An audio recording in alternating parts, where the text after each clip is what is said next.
Hey, Topping Airlines Math Industry, and we are going to take a look at angles in a coordinate plane, part 1.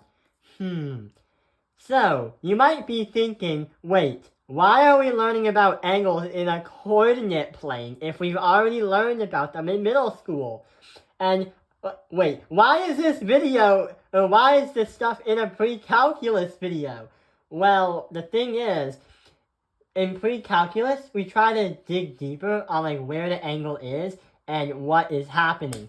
So we're going to review 3 basic definitions on how to describe what an angle looks like on a graph.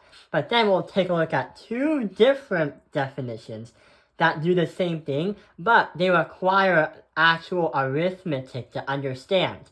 So in part 1, we'll review the first 3. So the first one doesn't really require any form of arithmetic, but just computing where everything goes and what will go. So we have a quadrant. So you probably learned that an XY graph literally has 4 sides that represent something. You can have positive, positive, positive, negative, negative, negative, and positive, negative. And the crazy thing is, that is a good way to describe the graph, but mathematicians love it when you try to use a quadrant system. When we say, this is quadrant 1, this is quadrant 2, this is quadrant 3, and this is quadrant 4. But we will understand, the question is, why did mathematicians say this is 1, 2, 3, 4? Well, pre-calculus and trigonometry explain why it's specified in this organization. There's a reason why this is 1, 2, 3, 4. But for now, we can understand that quadrants are a good way to understand where something is and when is it, to describe a location of something, also with angles. So that was very, very basic. What about the second one? We have 3 definitions.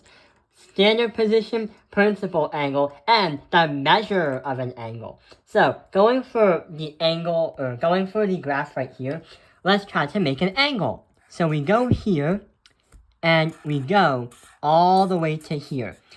This isn't exactly the exact measurement, but we're going to say that this angle is equal to 120 degrees. So we can say that a standard position is part of the angle is going to be on the x-axis, right here, starting right over here. So a standard position is the vertex and the origin is on the x-axis.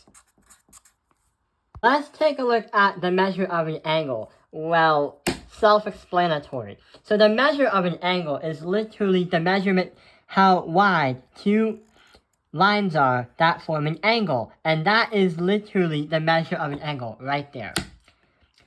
If this one here is going to be called the initial, then the second line that goes around is going to be called the terminal side.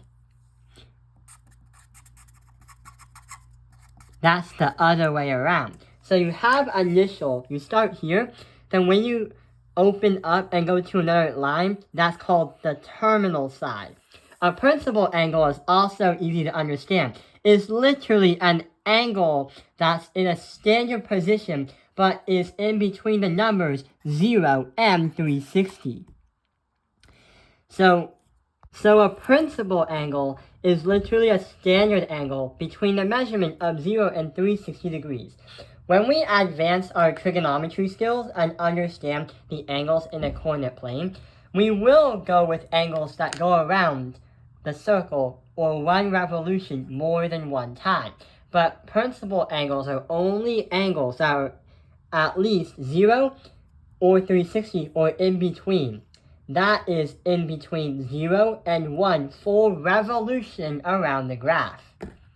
So, that is it for today. We will learn new terms such as the coterminal angles and the reference angles, but those actually require arithmetic to solve the problems and to fully learn and understand. I hope this video has helped you understand angles in the coordinate plane, part 1. Thank you for watching Top Opinion Line's Math Industry. Like and subscribe.